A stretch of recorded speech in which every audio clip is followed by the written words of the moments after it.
added a new dimension to Indian architecture and interiors. Spaces now reflect the perfect blend of Western and Indian. Experts call it Modern India. Today on Luxe Interiors, we give you designs and ideas that will hopefully help you develop your own take on it.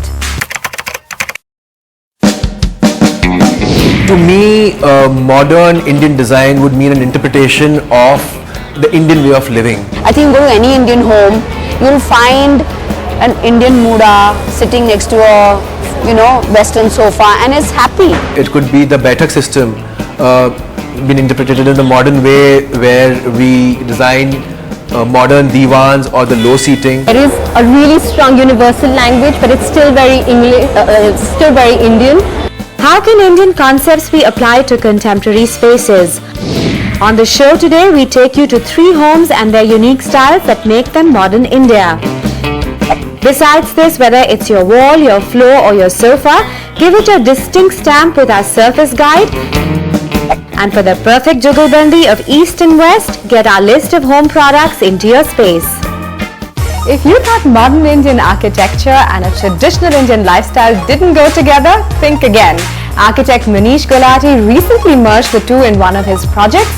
The result, modern India in the true sense. Modern on the outside but Indian at its core, that's the speciality of this residential building constructed by Manish and Tanushree Gulati and their firm MOFA. Their brand name stands for Manifestation of Fluid Architecture, and this ethos is what you will see through all their work.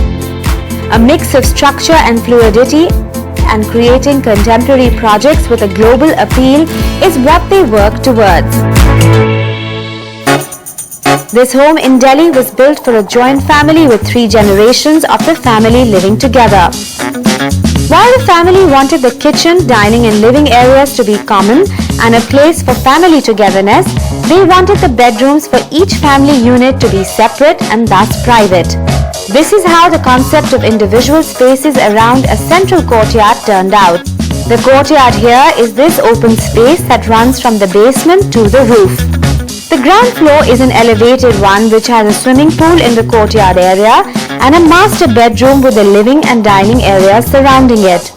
You have all your individual lives together during the day, but in the evening or on Sundays, the whole family sort of gets together in this one common area, and the kids they can get into the swimming pool while you're eating here. So it's a kind of a space which kind of binds the whole house. An open flight of stairs enhances the feeling of uninterrupted space through the entire house and takes you to the upper floors. This is where you bring back the ethos of what the traditional Indian architecture used to be. Way back when we studied houses in Rajasthan, in Gujarat, where there were central courtyards and bedrooms looking into that courtyard. The people in those bedrooms could interact with each other through those small openings, windows, maintaining their privacy, yet there was a lot of family interaction that would happen across the bedrooms. Here's what the master bedroom at the first level looks like. One of the rooms it faces is the kids' room, thus allowing for interactions between the family and across the floors. An interesting area between the second and the third floors is this hanging lounge within the courtyard shaft. Many together moments are spent here watching their favorite sport, cricket. The play between traditional and modernity is brought in with this large painting that runs across the levels of the house and can be seen from every room. It's a colorful display of age-old Indian shlokas. And giving functionality and artistic outcome is this installation directly above the hanging lounge along with the other elements used throughout.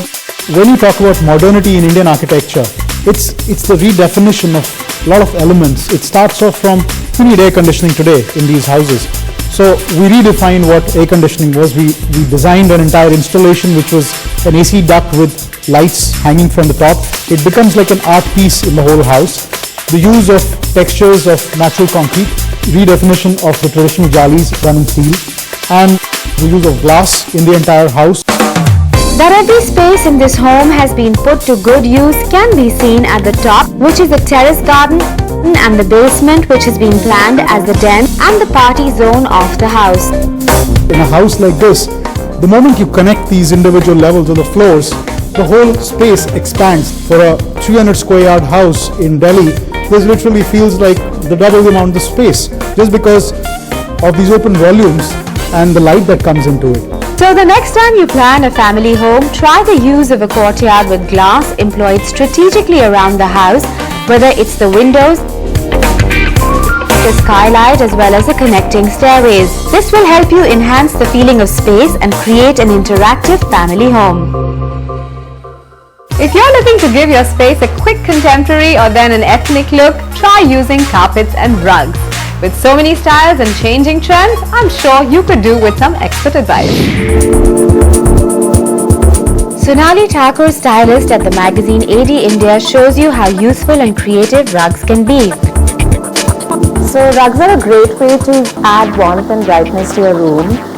They're also perfect space segregators.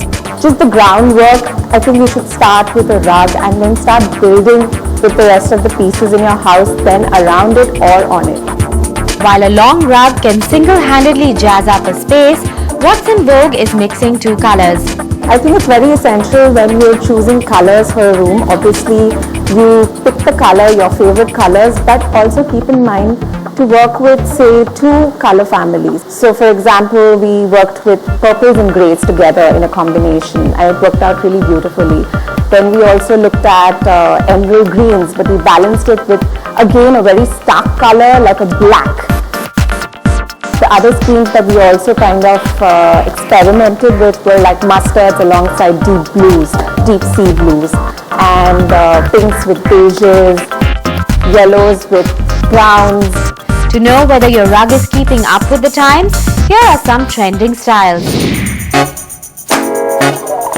Heritage style rugs, by that I mean like say probably a Persian rug or a Kashmiri rug. But then again they're taking a contemporary take on it. So they're either over-dyeing those rugs with another beautiful color or a shade of a different color, or they're distressing it, giving it a distressed look. So it's very exciting to incorporate that alongside your modern and contemporary furniture. Cuts are really big. You see these exciting, beautiful colors, say maroons or greens or vibrant indigo blues, and they're all being incorporated in an ikat design on the rug. Geometrical rugs are always in a chevron pattern or say, polka dots. Simple things, but they can make or break your space. Modern India is about experimenting, and keeping that in mind, let's see where you can use rugs apart from the floor.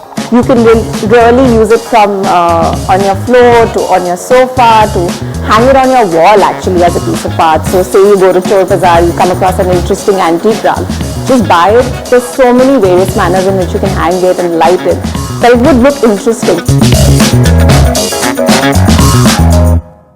While carpets and rugs are perhaps the easiest way to dress your floor surface up, there are many more exciting ideas. Rust can be beautiful, especially when it's applied to your wall to bring in a sense of earthiness. And if other forms of natural stones, aging or climatic reactions suit your fancy, Asian Paints has a new range of wall textures that are inspired by nature. These wall coverings are not just for your wall, they can be applied to wardrobe exteriors, doors and other surfaces.